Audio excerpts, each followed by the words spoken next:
there's a number of arguments in this, and one of them is that we're now paying for debit card transactions through surcharges. So we've soaked up all the cash, moved it to debit cards. We're now paying for that, but now we've got to pay for cash as well.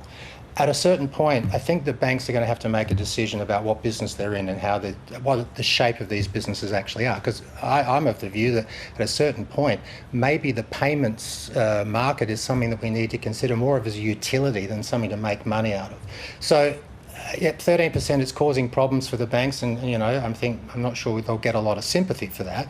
But there has to be some change within their system so that we can get cash to people who still need it. And there's a lot of people that outside the four walls of Sydney and Melbourne and Brisbane that rely heavily on cash. We can't all just expect everyone to just move to the beat of our drum because we happen to like cards. So there has to be some kind of way that we look after everybody.